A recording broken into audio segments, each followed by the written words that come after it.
رسوله الكريم سيدنا ونبينا محمد وعلى آله وصحبه أجمعين.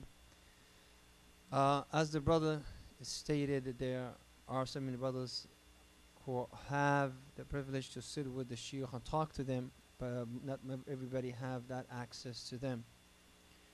Now, in this very unique encounter, we will be asking the Shaykh some not too personal questions, but some questions, inshallah. We would not embarrass our Shaykh or put him in a tight position. As far as I know, the Shaykh Jazallah Khair, Akhuna Abdurrahim, Makarta Abu Abdurrahman, he's been away from the West since he was 18 years old or 19 years old.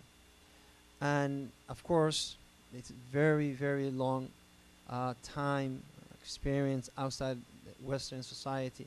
And this is one of the things, inshallah, we would like to know about him. But my first question, which is the thing is in everybody's mind, is how did you accept Islam, and what was your first encounter with Islam, and who introduced you, who told you about Islam?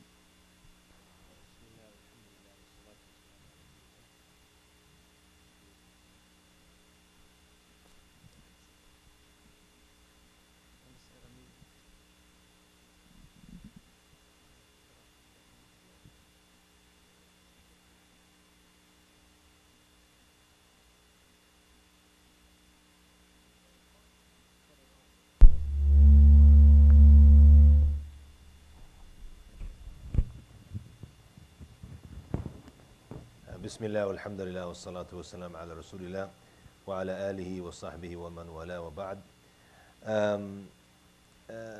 When I first learned about Islam, my first encounter with Islam, and let me go back just for a few minutes to say, that before Islam, I had started in a life, I guess, because I can blame it on basketball, because I love basketball, and playing basketball, it took me to the good basketball courts, which were mostly in African American communities.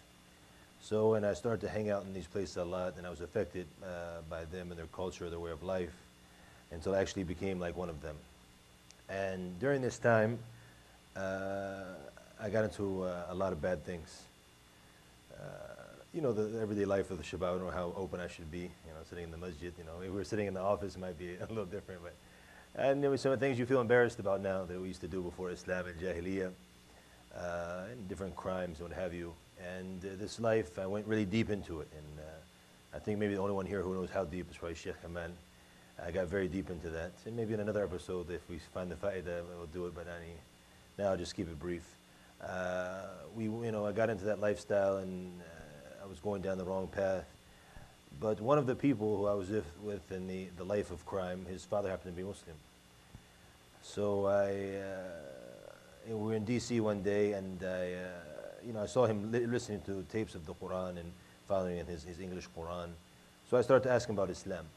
And one of the first questions I had, as a white guy, can I be Muslim? Hear about the Nation of Islam and the white man is the devil and these things, So I didn't really know if I could be Muslim as a white person, So I asked him. He explained to me what Islam, and as I was going back to where I live in Virginia from D.C., I read a little bit about the belief of the Muslims in Jesus Christ, alayhi salam, and I was affected by this. And the different, obviously, completely different than aqidah or outlook of the difference in belief.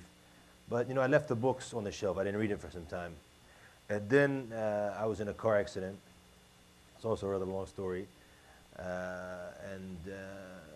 One day I was just sitting in the house, and I remember these books. And this is the Riwayah al-Mukhtasara, jiddan, there's a lot involved here, but you have your lecture coming out, so I'm giving it very, very brief.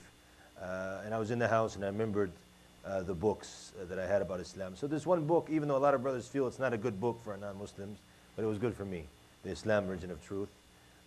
And I read through it, the most thing that affected me obviously was the thing of Tawheed, the difference between Islam and Christianity, and the oneness of Allah and Islam, and the relationship of Muslim between him and Allah, and he's straightforward without having to go to any middleman or like you have in Christianity. This affected me greatly, obviously. But one thing that really affected me, which I can say proudly now, but it was because he mentioned something of the Sunnah al-Fitra, that a Muslim does to have tahara for salat.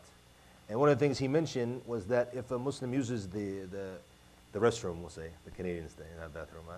I learned the Canadian styles, huh? That he said that if you go to the restroom, that you, that a Muslim, he would actually, have to close the door and not do it in front of other people, and he would sit down. So all my life, I preferred to do this. But as you know, it's a big aib, if they're a non-Muslim man in the West, to not use the bathroom in front of other men or to sit down. It's like a woman. And, but that's what I like to do. I couldn't tell anybody that, obviously, But after I heard the Muslims did this, it affected me in a great way. And this is what Muslims don't realize. When I talked before in my last lecture about implementing Islam, how it affects the non-Muslims. They don't realize this. And I'll tell you an interesting story that a brother, I believe from Saudi Arabia, he went to study in a university in the UK. So they had a place in the university, it was a small university, where they would send their laundry. The woman, an older lady, she would clean the laundry, she would wash it and then iron it and send it back to the students. So she found this one guy, he was the only one who had clean, and underwear. And this is something she's been doing for 25 years. And none of the kuffar, none of the non-Muslims have clean underwear. This is something we all know, because they don't have istinja as we have istinja. They weren't taught, as our beloved Prophet ﷺ taught us. So she was surprised, She was curious, every time this guy never has any. And then she starts to look for him, It's always clean. She was really, shocked. So she asked him, what is this? And he explained to her that I'm a Muslim, and our Prophet ﷺ, he ordered us, if we want to pray, we have to make istinja, so we can all be in the purest state, and we have no filth on our clothes, and what have you. And she was affected by this and became Muslim right away.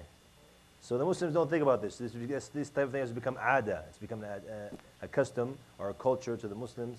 But this type of thing, it affects the non-Muslims. So this affected me greatly. And I was 18 at the time. A lot of people, when you talk to them about Islam, a lot of Westerners, they might say, yeah, Islam is, he believes it. But, the change is difficult for him. But I didn't have anything to do. I was just, I wasn't going in a good direction anyways, I didn't have anything to lose. I didn't have a wife who was going to divorce me and take half of what I own or anything like that. So, alhamdulillah, the next day after I read the book, that was on a Thursday night, I went to Washington, D.C., and I went to the Islamic Center after Maghrib, and I prayed, just as the visitor we had here prayed with us today. I didn't know what I was doing, obviously, but I prayed with the Muslims, and I did my shahada after Salat al-Maghrib, and that was in January, the beginning of January 1994, and here we are today, alhamdulillah. Now, I'll ask you a question in another area. Who was your first teacher? My first teacher? My wife, Abdurrahman. She was my first teacher. Alhamdulillah, she was, when I got married, and my wife, her English is better than what she thinks, but she's afraid to speak it. But so when I first got married to my wife, she wouldn't really speak English to me, and I didn't know any Arabic. So one of us had to break, and I left my country, to learn Arabic. So it was a good opportunity for me. And Jazakallah khairan, she didn't teach me the Sudanese slang. And she used to teach me the classic Arabic. And then she was affected. She would even speak it sometimes to her family, and they would laugh, what are you talking about? So she would speak very classic Arabic to me. And that's when I first started learning Arabic, was from her. But actually before her, I can say, she was, I guess, the main effect. But I also had the famous Qari in Virginia, Sheikh Muhammad al-Ra'i. I studied with him a little bit in Virginia, the basic alif, ba, ta, and the small surahs at the end, and al-Fatiha and what have you. I started there in Virginia, but then my wife, she was the main one when I went to Sudan. And then after that, obviously, maybe 100 or more came after her, mashallah. And of course, you went to the University of Medina, alhamdulillah. From the university, who is the sheikh that really had effect on you? First of all, when I went to the university, I didn't really realize, the importance of having this shahada, this certificate, what it was. And I didn't really care about it. I didn't really care if I graduated or not. I didn't realize till I came to to look for jobs after I graduated how important it was and how good of a university it was, Now when I go, oh, mashallah, and I get good job offers all the time. I didn't realize that, and that wasn't really my goal. But my goal was to study outside of the university with the ulama and the classic manner of studying. And in the university, I said, I'll at least have J Jiddan, I'll be average in case, you need the shahada in the future, you never know. So I said, I'll just, focus enough. My main focus it was outside of the university. And I guess I could say the ones who affected me mostly, I was affected by them, was basically 4 mashaykh. From them, my main shaykh that I studied fiqh with, the Hamdi Madhab, I studied with him Zad al-Mustaqni, you know, the famous one that Shaykh Ibn Uthaymeen did the explanation of in 15 volumes. I studied with him the matan and completely from the beginning to the end. And the Shaykh is Muhammad ibn Nasr al-Suhaybani. And he is a teacher in the Prophet's mosque. His chair is in the middle. If any of you have ever been there, he has a long, it's not, I mean, about as long as mine, but he doesn't have hair on the side too much. But it's rather long in the middle, white beard, wears glasses, always wears the white qutra. Is right in the middle of the haram, is where his chair is, underneath the umbrellas where the opening is. So he was my main Shaykh. He was my neighbor. So what I did, I got a private lesson with him.